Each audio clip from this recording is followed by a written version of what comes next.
StyriaTypical.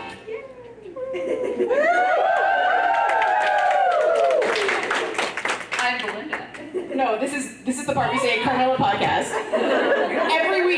Every single week. A Carmilla podcast you can sink your teeth into. I'm Angie. I'm Belinda. And welcome to ClexaCon. Thank you all for coming. And thank you for coming. This is interesting. My mother, who doesn't know I do a podcast about a queer web series, would be so proud. Maybe not. Yeah. How are you doing, Belinda? No, I'm good. How are you? I'm exhausted, but I'm good. So something interesting has happened to me since I've arrived that I don't think you've noticed. I keep saying like hi y'all to people. You got stuff? Yeah, I was talking to North Carolina over there. Yeah, I keep saying hi y'all. I'm from California and I live in Toronto. Not two places where people say y'all. I love y'all. I think it's because I'm talking to people from the South. We're staying with someone from the South. Yes. So maybe Y'all means everyone. That's right. That's right. Hell yeah. So, but yeah, are you having, yeah. What? I did improv with Natasha today. Who was there? Who was in? How did that go? I found out that I'm very violent. I kept wanting to shoot people, apparently. That doesn't sound like probably a good thing about yourself. No offense. No. I told everybody because I'm an American. So it's in my blood. No, it's not a good thing. Anyway, and so somebody had to choose someone to continue the skit, and they didn't shoot. They didn't choose the person with the guns. Yeah. But anyway, anything else you want to say before we start our? Well, I just want to thank everyone for coming. This is very different when we record at our home in just outside of Toronto, and it's me, you, and Lulu. This is how we look when we record the whole time. But we probably shouldn't do that. That's rude. You can't see my notes. I cannot see your notes. I don't have any notes. But yeah, it's been honestly been a lot of fun. This is our second year in ClexaCon, and last year I felt that I stayed in line a lot, and this year's been a lot more. First of all, they moved the photo ops outside of the main room, which was great because last year it was overwhelming, and so this year it's been a lot more relaxed and a lot more chill, I guess. I should say half our audience is leaving us for Elise Bauman at some point, and we understand. You know what I said to people who apologize to us for wanting to leave? I would leave our podcast for Elise Bauman. So She would leave me for Elise Bauman. And to that I'd say, yeah, have that. I don't really have a comment. I don't really want to. Yeah. So for those of you who have listened to us previously, thank you. And for those of you who are just getting introduced to us, this is us. This is pretty much. So normally we would be recapping the show, but we aren't going to do that today. Today, my wife, who has, and apologies to the Carmilla people, Yes. we have rewritten part of season 1. We're doing something called Choose Your Own Gay Venture. So my wife's a fanfic writer, or was. You haven't written fanfic in a really long time. And we met through fanfiction. Why don't you tell them the name of the story we met through? So Belinda wrote a splashy story called Today I Met the Girl I'm Going to Marry. Yes. And then I moved from Los Angeles to Toronto. Do you know that every person who meets Angie, and Angie's very proud Californian, and she'll say, oh, I'm from LA, and they'll be like, why did you move to Toronto? Every Torontonian says that to her, and then she points to me, and I blush. I leave. So. I told Annie, so I had a chance to talk to Annie and Natasha this time. They're like, why do you live in Toronto if you're from LA? And I said, it's a love story. It's true. That's what I tell everybody, actually.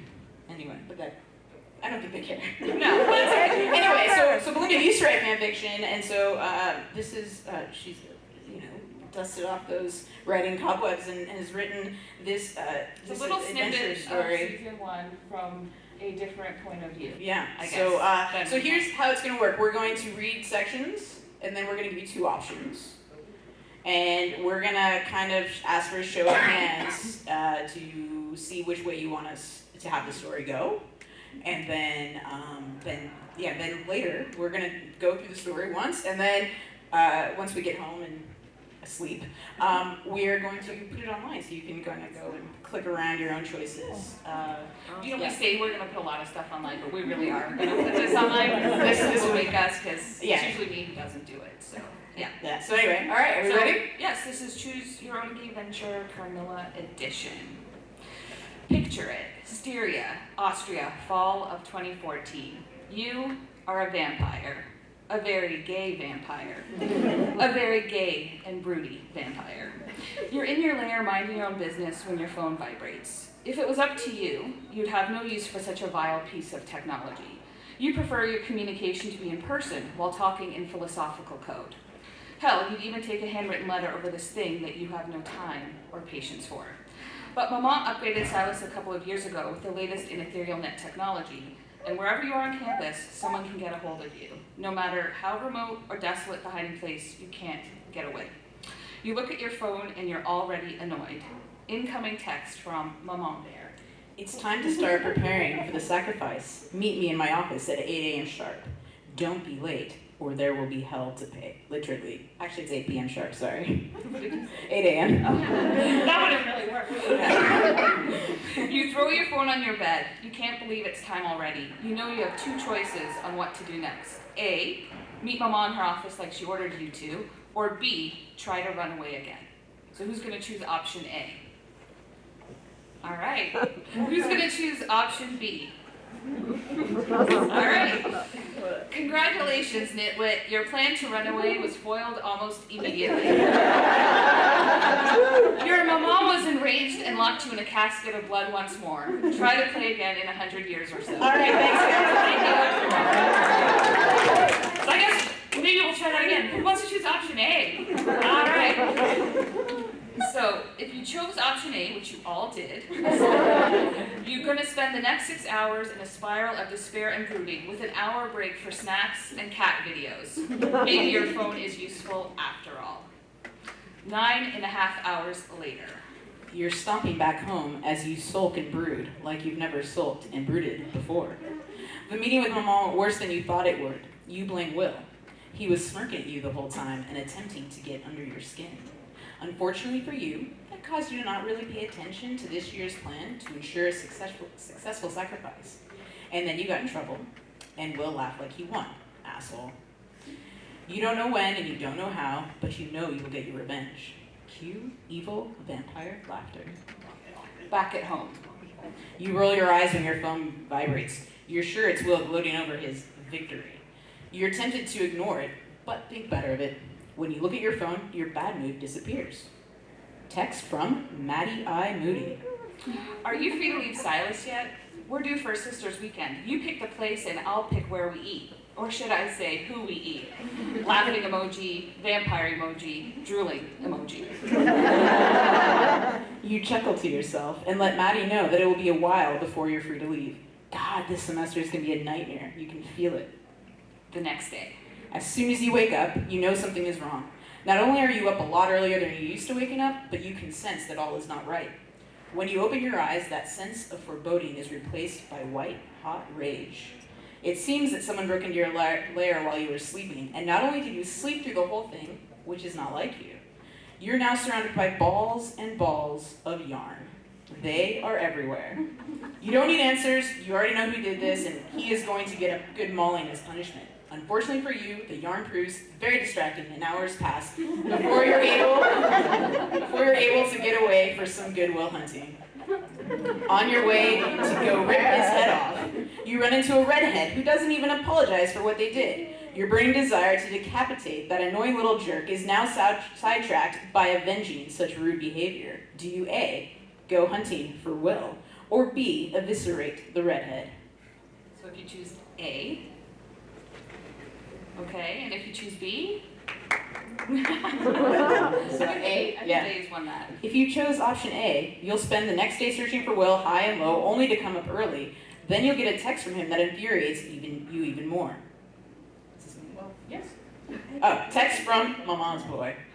I guess I can hide better than you ever could. See you at the sacrifice, sis, unless I see you first. What a loser. Until next time, and there will be a next time. Because your hunt for Will proved fruitless, and you're even Because your hunt for will proved fruitless, you're in an even worse mood. It didn't help matters that when you returned back to your place, you got lost in the balls of yarn again for hours. Man, you really hate that guy.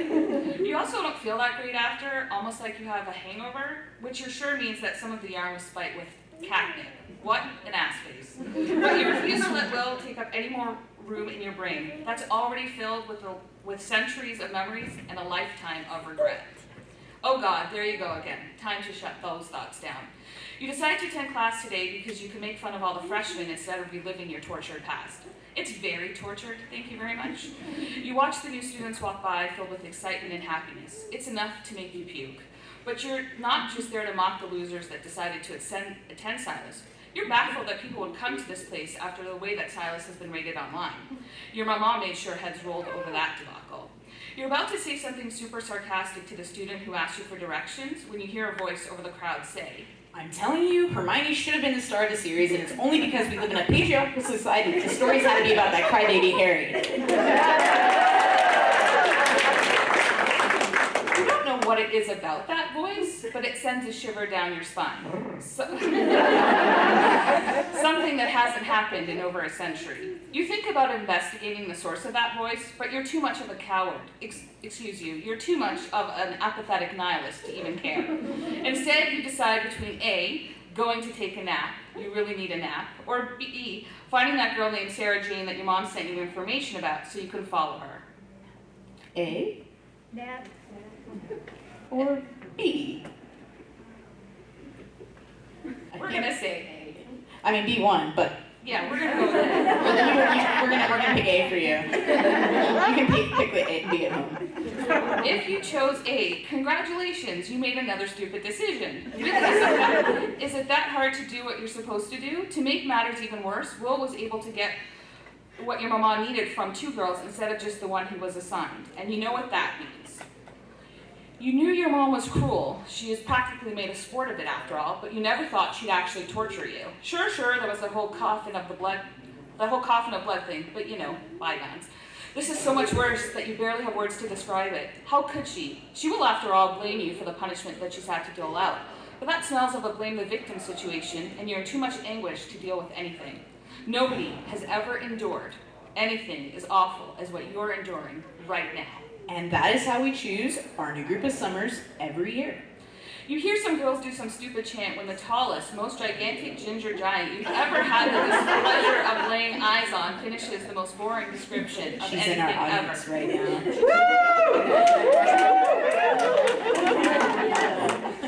The Summer Society, the bane of your existence since forever and ago. They care about everything, and they want everyone to care about everything too. So for you, the broody vampire who cares about nothing, this is your worst nightmare. And your mama knows it. She's reassigned you to befriend one of the Summers, so you've had to fake your way into this year's pledge class.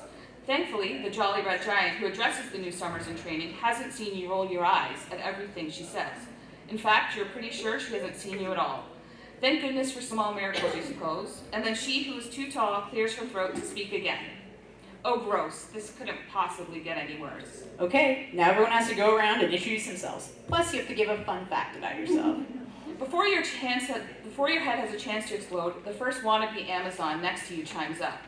Hello, my fellow women in arms. Oh, brother. My name is Cindy, and my fun fact is I'm excited to be here with all you strong women, and I look forward to kicking some Zeta ass so we can rule the school. Rule the school? Is she even for real? That's it, you're out. There's no way you can survive another minute with these women without killing each and every one of them and drinking yourself silly on their blood. Maybe that's not such a bad idea after all. Starting the year off with a literal bloodbath sounds appealing, but you're too lazy and don't care that much. You're just gonna have to seduce Elsie to fall for you and your wicked vampire ways. You'll just have to lie to Mama about it. Wouldn't be the first time. A few weeks later, text from Mama Bear. I'm on my way over. Please do your best to make your place somewhat presentable. You know how I feel about messy things. You don't know what it is, but you have a bad feeling that something, well, bad, is about to happen. You felt it ever since you woke up, and that feeling has intensified as more time has passed. This sucks. You want to enjoy your own melancholy thoughts with a nice bottle of wine and more cat videos. Seriously, it's the only good thing that has ever come out of the internet. Someone tried to convince you once that dog videos are better than cat videos. Someone, or they, sorry. They no longer have a tongue. They no longer have a tongue to spill such lies again. Instead of moping, you use your vampire speed to straighten up before Mama arrives. Straighten up. You're out of breath in the 5 seconds it took you to clean, even though you're a vampire, and really don't breathe. It's a confusing subject. She doesn't even knock when she arrives. Instead, your mom kind of blows the door down like she's a wolf or something. It's very strange. How are things going with Elsie? She bellows while eyeing your cleaning job. She looks displeased. Her question has made you gulp. Fine, we're on track, totally 100%, all going according to plan. And then you look anywhere but at your mother's piercing glare. Good, She replies, but you're not sure she believes you. seeing as you're a constant disappointment to me, and lately not all of the girls we've targeted end up staying at Silas long enough for the sacrifice. You gulp again. You don't know anything about why some girls have left campus early. Nope, not you. And that's why I'm changing things up. Shit. You haven't been paying attention, and you're too worried about losing your head if you ask your mother to repeat herself. Instead, you just stand there and nod quietly. I don't know very much about this Laura Hollis, Your mom says while standing in a very regal and intimidating way. but she just lost her roommate, and with you moving in, I'm sure she'll be able to lean on you for support and comfort. No. No.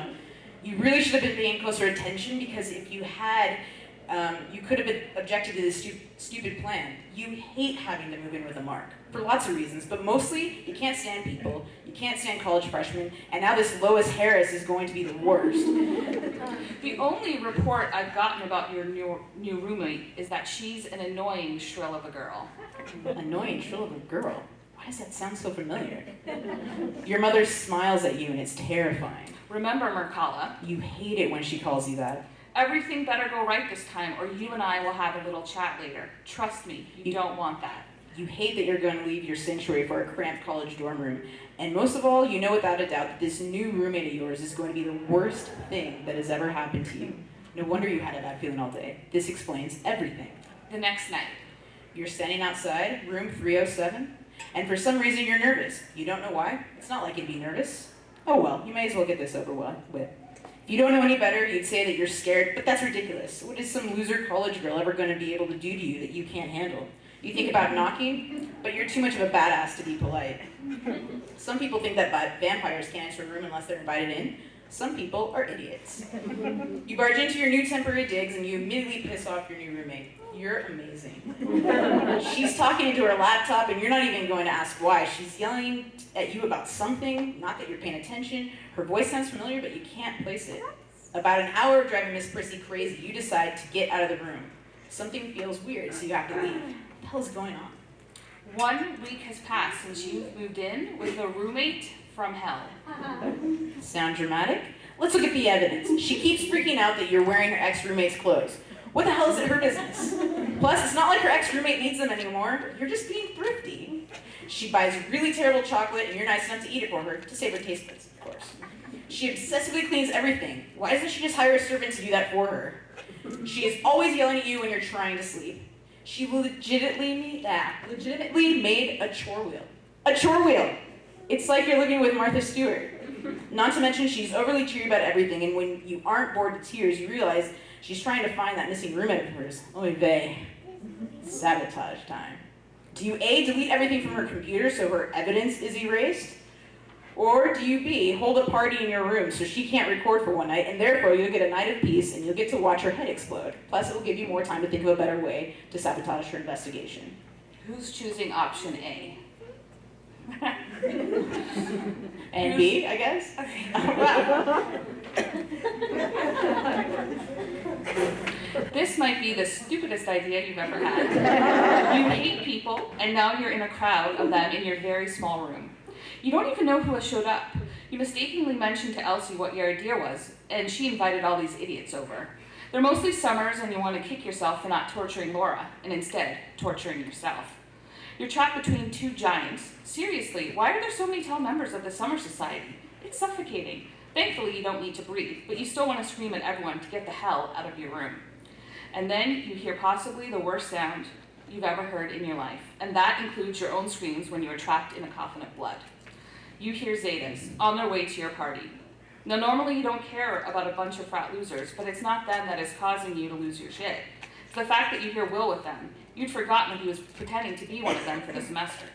You've never been this sloppy or absent-minded before. You don't know what has gotten into you. You blame Laura. She keeps pissing you off, and you keep letting her. What is wrong with you? The Zeta's chanting is getting louder, and you are this close to killing everyone within 30 feet of you. Maybe a good rampage is exactly what you need. You smile at the thought of what Laura would do if she walked into her room to see the carnage you left behind. But then something, somewhere, tugs at you, and you quickly push that thought out of your head. What the hell was that? So you do something you vowed never in your life to do. You call the campus police on yourself and your stupid party idea.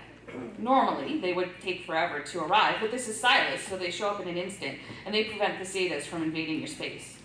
Lucky for Will, you're in a mood to take your anger and frustration out on someone. Then the Summers are ushered out of the room. Someone is yelling at them for being irresponsible, and you're sure it's that giantess from the other day. You're so glad you don't ever have to see her again. You hope you never have to see her for the rest of your time at Silas. A girl can dream. Unfortunately, Elsie somehow snuck back in, and now that the campus police are gone, you don't really have an excuse to kick her out. She doesn't understand why the mess that was just in your room has been cleaned up. You were going to leave a mess for Laura to freak out about, but you changed your mind and again used your vampire speed to clean up. Maybe you've caught some kind of netherworld virus. You'll have to text Maddie later and ask her if that's even possible. You put on your best seduction voice and tell Elsie that magic is responsible for the quick cleanup. She actually giggles at that line. Maybe sacrificing her isn't that bad after all. You're about to toss her out of your room when you hear Laura coming. You are initially going to set it up so she sees you making fun of her chore wheel. That's not a great idea. Instead, you drag Elsie onto Laura's bed just in time for Laura to catch the two of you. Your backup/last-minute plan worked even better than anything you came up with. Laura is a ball of fury right now. She even scared Elsie away. It's almost endearing. On that note, you almost make yourself puke. Something, again, seriously, is wrong with you. You flee the room. It's like you're suffocating. You are thinking of fleeing Silas as well. Laura has got you shook. But Mother manages to threaten you at just the right time, so instead, you just disappear from the room for a few days. Maybe the break will be enough to get things back on track. Sometime later. Oh great, you haven't disappeared forever. That's the first thing you hear when you finally make it back to room 307. I'm sorry, cutie, were you worried about me? Perhaps I should have called you or something. Oh wait, I don't owe you anything. Do you have to be such a jerk about everything, Carmilla? Hypocritical, thy name is Laura Hollis. She started it. You keep reminding yourself that you don't care about Laura, but you find yourself engaging in this type of banter with her all day. You want to stop, but the more you make her angry, the happier you are. You remind yourself that you're supposed to actually get close to Laura in order for the plan to work, but you can't stop yourself. You're enjoying the effect you're having on her. It's almost intoxicating. You rub your hands together as a truly evil plan comes to mind. This is the Carmilla that you've grown to know and, well, not love, because you're incapable of that emotion. You'll have to think of the right word another time. But you've come up with two amazing plans that you don't know which to do. Do you A, steal her beloved yellow pillow at every opportunity? Or B, make her even crazier by keeping your boots on the bed at all times? Who wants to choose option A? And who wants to choose option B?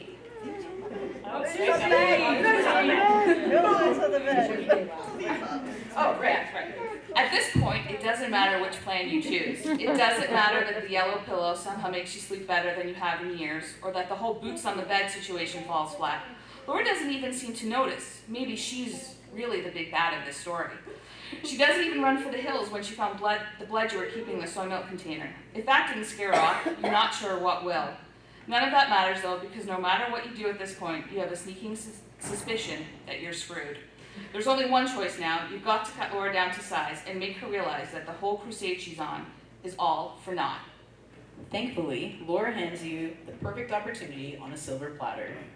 She's berating you for being rude to those two blathering idiots, the ones that disappeared, the ones she questioned about their disappearance. You can't help yourself. Minion of evil and all that. A fleeting thought occurs to you, but you don't quite catch it. You're sure it was nothing. Are you really so damaged that you're incapable of caring about anything? Ain't that the million-dollar question? Why doesn't she just tell you something you don't already know? You tried caring once and it didn't work out well for you. Yes, that's putting it mildly, but you don't want to think about that now. Or ever, actually. You could defend yourself by telling Miss Tightly Wound about it, and then you have to chuckle at that thought, like you'd ever tell anyone about that, let alone a child who knows nothing about how the world actually works. You're sure that Laura believes in happy endings and good always winning over evil? You shudder at that kind of thinking. Then she finally takes a breath and it's your chance. This is what you've been waiting for since you've laid eyes on one Laura Hollis. You begin. At first, she tries to defend her actions by feeding you some line about how trying is better than doing nothing. What a joke. Thankfully, you have centuries of experience that tell you otherwise. The only thing that trying ever got you was a broken heart, and whoa, no, you refuse to go there. Instead, you lash out. Oh, are you trying your very best? Because I'm sure if you stay pure of heart and really believe that, that'll make a difference. It feels so good. You can't believe you've waited this long to mock Laura, and then she calls you out again. Well, it's better than lounging around all day and pretending to be all cool and disaffected. Nerve she has. Yes, you're miserable and alone, just the way you like it. It's not like you to even believe in love anymore. That ship has long sailed you by and you're glad. That way you never have to put yourself in a position where someone can wreck you. Like that one time, enough. It's time to put an end to Laura's stupid crusade and teach her a harsh lesson she's going to learn eventually. You mock her for being the child that she is and how she stands no shot of ever making it through life with her stupid fantasy view that one person can make a difference. You see the look on her face when you're done, and you try your very best to ignore the tugging sensation you feel in your heart that stopped beating a long time ago. You don't feel bad. You absolutely don't. Because if you did, that would mean something you're just not ready to face. So you decide to lay down in your bed with your boots on. And bask in your own brilliance. You've rendered Laura speechless, and even though you've only known her for a short time, you know what a freaking miracle that is. Seriously, the girl never shuts up. You can't see her face, but you're sure she's going to burst into tears at any moment. You feel that tugging sensation again, but you ignore it, like you know you have to. The silence is wonderful. Then she breaks it, shatters it, really, with just one word. No. You told her how pointless your crusade is, how worthless life is, how cruel the world is, but she's not backing down. And you don't know what to do because you never expected this from her, from anyone, really. What is so different about Laura Hollis? You wish you knew the answer to that. She even acknowledges how naive she was before Silas, which should make you happy, but it doesn't. Something is happening to you while she talks. When you realize she's not backing down, she's actually standing up to you and challenging you. You're trying to act bored, but something else is happening, and you're terrified of it. You can't even ever remember feeling this scared in your life, or your death. So maybe that's just the way it is, but that doesn't mean I have to accept it. Who is this girl? I deserve better. Betty deserves better. And then she says words that stop you cold. Hell, even you deserve better. You don't deserve better. You know that. Laura should know that. Everything you've ever experienced has taught you that lesson. But there's something about the way Laura says it that gives you pause. You go through the motions of asking her a question, but you swear you hear blood rushing through your ears and every part of your body. You know that can't actually be happening. Hello, vampire and all, but the sensation feels so very real. And then you're hit with an epiphany that causes you to freeze a second time. You're actually admiring Laura for her bravery. Sure, she's stupid, but she is brave. And she thinks you deserve something better, and maybe, just maybe you do. Oh no. It's not admiration you feel for Laura, you can barely think, but the thought comes out of your mind and won't leave. You have a crush on her. How could this even happen? She's the opposite of everything you've ever liked in a person. Worst crush ever. This can't be happening, but it is. And then you realize that you're now facing the ultimate choice. Do you A, so you can ignore your feelings, like you've always done, and do the safe thing, the thing you've been doing for longer than you care to remember. You'll set Laura up to be taken for the sacrifice and you'll never think of her again. Then you'll move on with your undead life. Or B, try to make nice with Laura. Not too nice because she'll suspect something is up. Plus she really is annoying and you enjoy making her mad because her face has this cute thing. Never mind. You'll also have to find a way to get her out of your mother's crosshairs, which is easier said than done. So, are you going to choose A? Anyone choosing A? Or B? Who's choosing B? That's romantics here. All right, you've chosen B, so you can't lie to yourself. You've definitely chosen the scarier option, but the one that is going to change everything. Things won't be easy, and oh boy, you have no idea where this is going to go, but for the first time, maybe forever, you can't see what happens next. Huh? What happens next? What? Never mind. You can't wait to see what happens next. Ding, ding, ding, ding. Ding, ding, ding. I don't know. The end. I don't know what just happened there. So Belinda wrote that, so when you tell her how amazing it was later, you tell her not. I nothing to do with it. All right, so I think we're going to invite Kim Teresi up, who is the author of the new Carmilla book.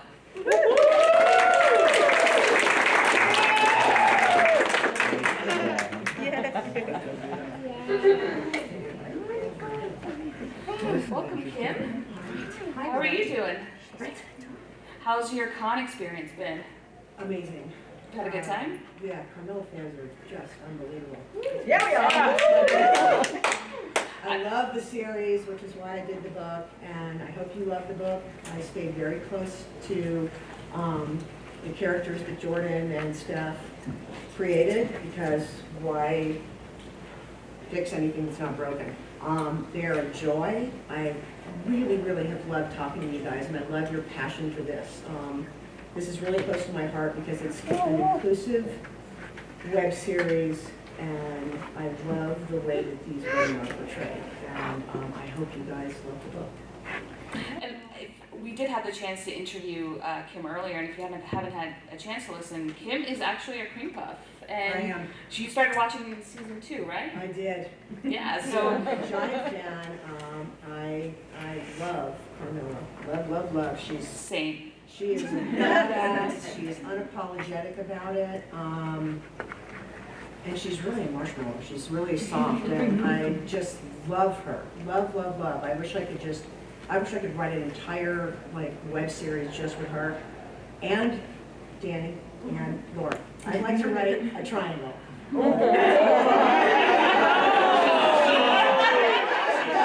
She did promise she would never not break them up, but that Laura and Carmilla would always be endgame in said triangle. To watch Danny antagonize Carmilla is a joy.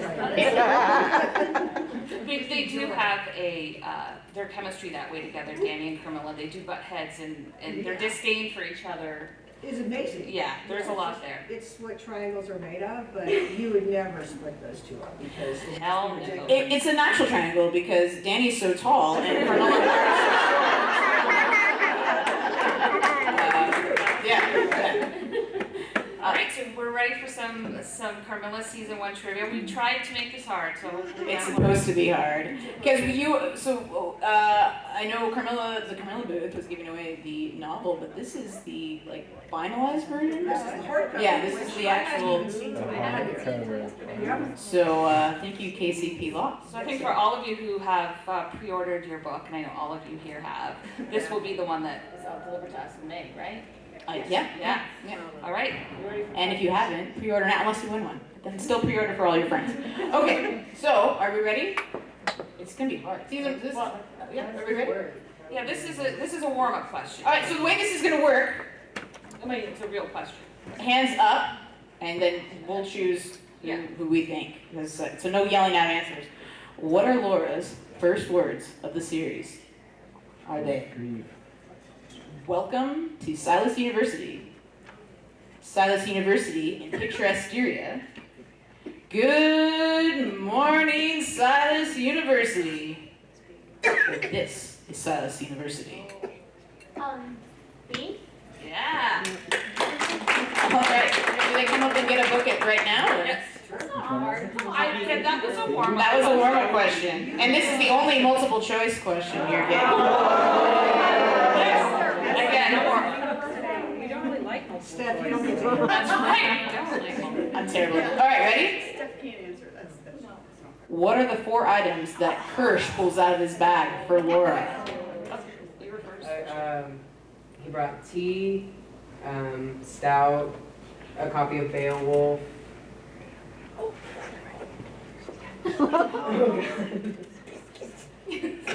And cookies, like biscuits. Yes.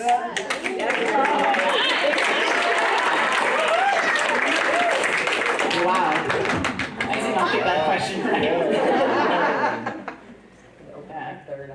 The Beowulf. All right, ready? Next question. Yeah, all right. This one's not so bad, I don't think. What is Betty's middle name? Anne.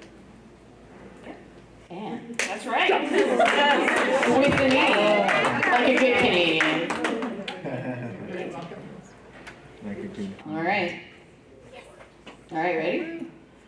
What is the name of the book that tried to slice open Loft's left wrist? Absalom.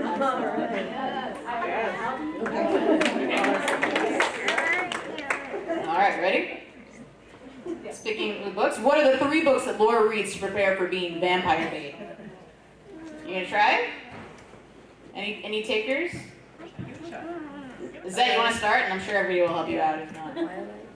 Twilight, Dracula. The third one is the really hard one to get. Tom Cruise is in it. Oh, Vampire Lestat. Yeah. All right, yeah. Yay! Well done. All right. Oh, I like this one. How many feet of rope and how many cloves of garlic did it take to subdue Carmilla?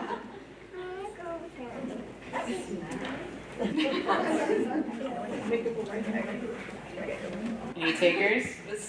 Doesn't know. I have backup questions, so. All right, so we'll have fun at least that one, guys. All right, 10. And how many? 10 cloves of It's garlic. 30 cloves of garlic, or 30 feet of rope and 10 cloves of garlic. All right, don't worry, we got backup questions. All right, this is my favorite question. What year did Carmilla learn Sumerian? It was a dull year. We know that much. Toasty, you raised your hand. Christine, you're disqualified. All right. What decade? It's the 1800s. What decade of the 1800s? Well, it's the year before she met Elle. It's true. There's a hint. Oh. Any takers? No? All right. 1871, guys. All right. I told you they were hard. All right. This one somebody will get. Who was Austria at war with when Carmilla was born? The first time. Oh. Hungary? Yeah, I mean, will we accept that? I mean, I don't know geography enough to know if that's right or not, so. yeah. Is it? No? Prussia? No? What do you put your feet on sometimes when you're sitting? I'll give it to you anyway. Come on down and get your book. The Ottoman Empire. Is that not, oh gosh. I studied English, not history or geography. I thought it was near Hungary, no? Oh. Like the Tigris and the Euphrates. All right, the sticker on Loft's laptop is of what creature?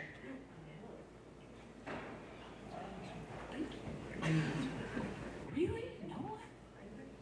Steph. Yeah. Do you want a signed book of? I actually don't have a hard copy, so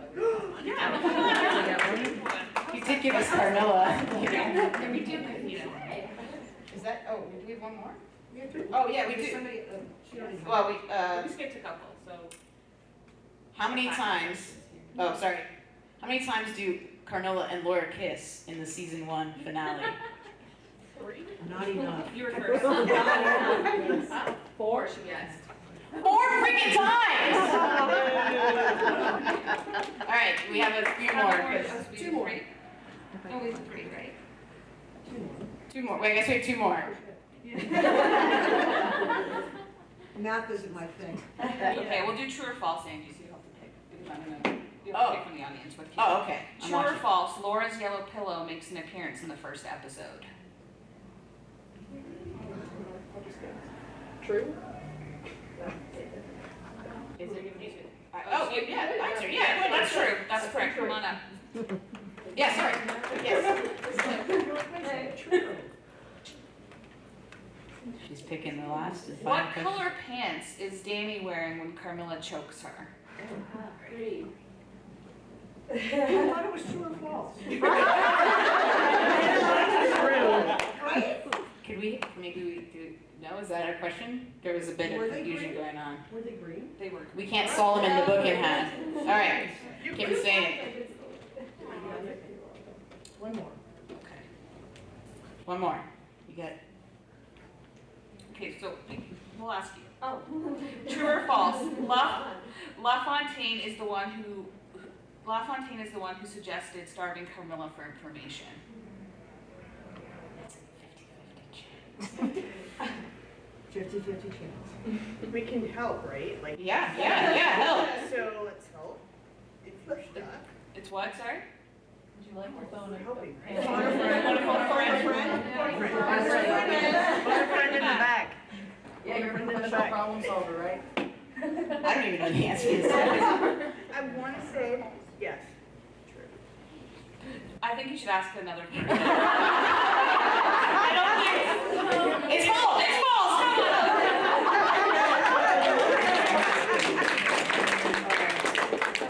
Can I just say I'm terrible at staying? All right. I think that's all the planned stuff we have. So yeah, that's it. Thanks for coming, guys. we really appreciate it. Enjoy the rest of your. This will be one of our shorter episodes. Great job. And find us StyriaTypical.com or at StyriaTypical and on Twitter, and there you go. And we will post this for anybody who wants to see the other options or whatever, or just go through it and have fun. All right, thanks guys, and thank you for letting us borrow the dialect from the show, Yes. even though we didn't ask. Thank you. All right.